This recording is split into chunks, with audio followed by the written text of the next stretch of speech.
njagala lumunzi gye nkunooneko nkutwaleko awutwateko lotusoka mu pica bwe nkuba akasimu ko tojja na mikwano gyo just DJ Rupi yekka gwe nsaba singa abasudani mu kikoleya mu mita nange naalibadde mu kilomita take you to Uganda we do with Ibiza yo baddest palaso anti ye kabaka ani oyo yenze muno akwagala va mu byekito bye twetanga yenze muno ku Metro FM African biggest counting down yo so palaso Saka Free Boss mbagala nnyo nga nkuta waliwo ebibuuzo ebitambula ku street okuli abantu enonga wano ne batandika okugamba Saka Free Boss alina akatabo ka radio radio yagenda nayo alabika nga wizi yamwati drive reactinga ku mbeera eyo Saka Free Boss just abantu kunyumirwa omuntu omanyi munange bagoba agulina buli lwobeera nga gwe ayina kyokolawo ekyenjawulo temuno mu kapiira tewali agoba golokipa bagoba agulina so ebiboozi bingi bijjajjawo naye ate ebyo ebiboozi era bye bitutunda abantu buli lwebasawo ebiboozi bwe bityo oba ogenda mu maaso kubanga kiba kyannaku nnyo omuyimbi okubanga toyogerwako naye bw'oba oyogerwako mu biboozi ebyo nga neno bw'okuba endongo kiba kitambula bukwako naye bannanga omugenzi nga ye yaleka obutabo bumeka obwo ankomalamu naye ng'ate era abantu okukutunuza okuwakisizo ozitunuza mu muntu oyo wa Kabinga Radio kubanga yali great legendary artist kitegeeza byoyimba birimu amakulu so kitegeeza nina just kati kwongera mu bwongezi maanyi tugenda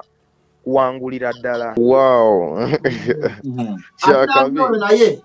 yesebo ojatubuli oba yanioyo Saka Free Boss buuza ku bannayuganda tusoke nkusoyekamu bibiri lwaki waleese abantu okuba nti bali ku pressure category ne bagicreatinga soko obuze ku bannayuganda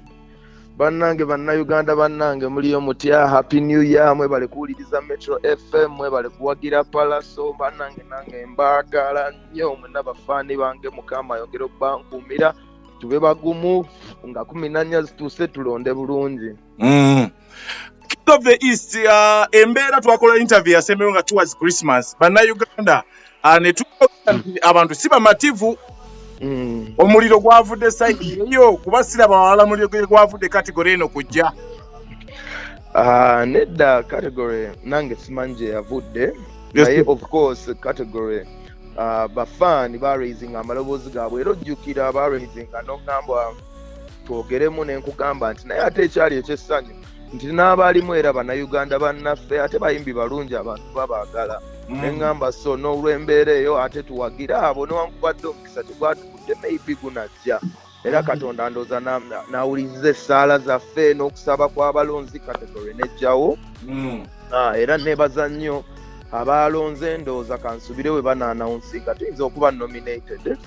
bwe tunaaba nominated kuba twawadde short listed naye awaadi eyo bwe ngiwangula y'abafaani bange mwenna abaalaze amaanyi abakosezza eddoboozi okulaba nti mumpagira n'entuuka mu ekyo ekitiibwa kye mwampataddemu. Saka Free njagala tutunuulire eri music ne music industry ye Uganda wetuba nga tulina injustices soko okunyigiriza abantu batu nominating oba shortlisting kitwala music waffe nga ate watuba tufunye international recognition oba platform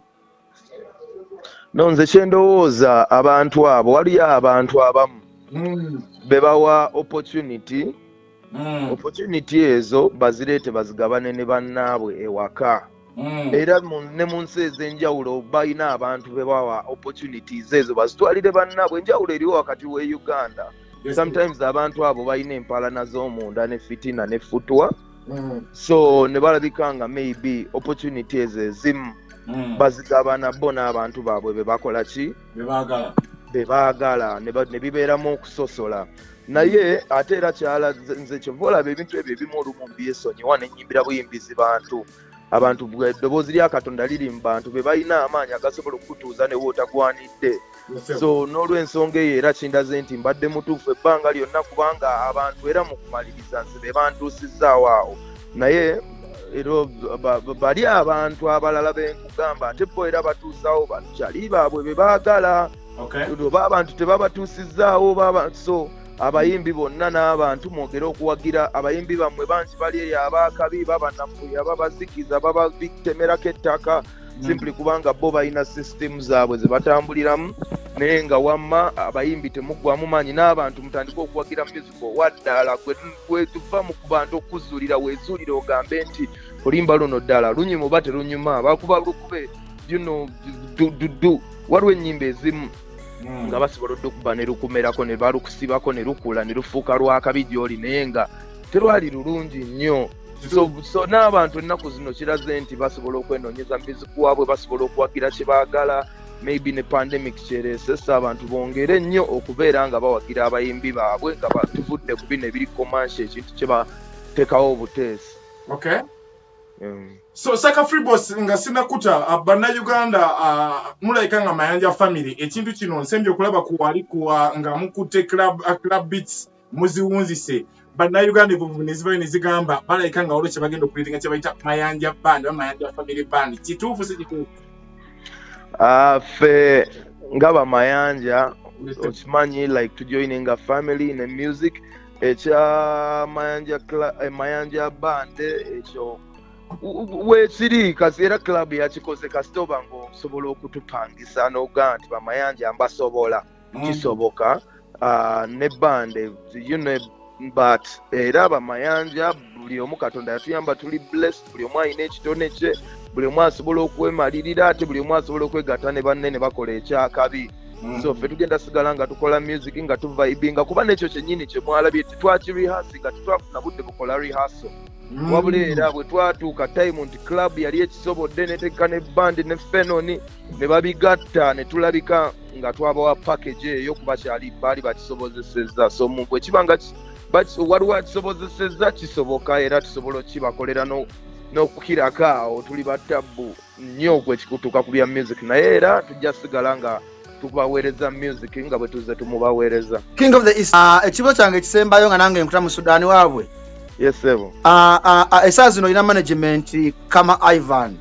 Yes sebo. Ne receipt tukwata kama Ivan si ya King of the East. Yes sebo. Tata music ndabo fulumiza kumu. Yes sebo. Kyo mabega wa music ateke ofula mulungi tugambe okuva mu USA nga olese album 20 nga gali awo linda bulinzi we sorting ofulumye kiri kitya. Nedda nze ndi muyimbi ayizaawo naye Katonda yampa omukisa nti bwe njiyizaawo ate binyuma so nga ate abamu babeetaaga okuteekamu obudde bungi so ekyo kinyambako okubeera nga kibyanguya then ne kama manager akolerawo so mwagala samu nnyo omubiri. Yes so nakyo kiyamba okubeera nga ebintu biddukirawo kuba naye akolerawo kati twagenda ne tusanga manager akolerawo n'omuyimbi ayiyizaawo nekibanga ekintu kino kijingidde mu magic omulala ow'enjawulo kubanga era tosobola kimala tosobola kwemalirira bomu no man is an island bwe kiri. Saka Freeboss nga nkuta waliwo ebibuuzo ebitambula ku street okuli abantu eno nga ne batandika okugamba Saka Freeboss alina akatabo ka radio drive gye radio yagenda nayo alabika nga wizi yamwati drive reactinga ku mbeera eyo Saka Freeboss.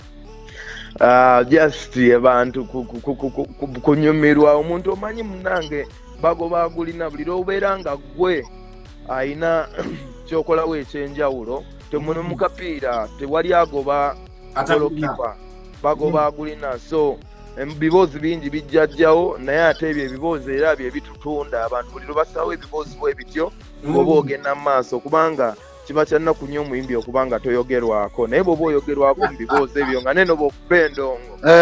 kiba kitambula bukwako naye bannanga omugenzi nga ye yaleka obutabo bumeka obwo ankomalamu naye ng'ate era abantu okukutunuza okuwakisizo ozitunuza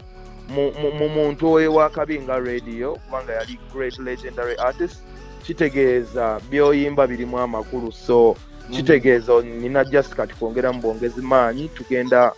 kuwangulira ddala. Ankomalamu. Yes sebo. Badde nsaba bannayuganda bategeeze Uncle P nanti nze banyonge Uncle P. Yes sebo. Badde mbuuza bannayuganda bambuuza palase ebbala yagikozeewa esangibwawa bagala kujja kunywa bbiya bamale mu kawunta ne mu kuleti.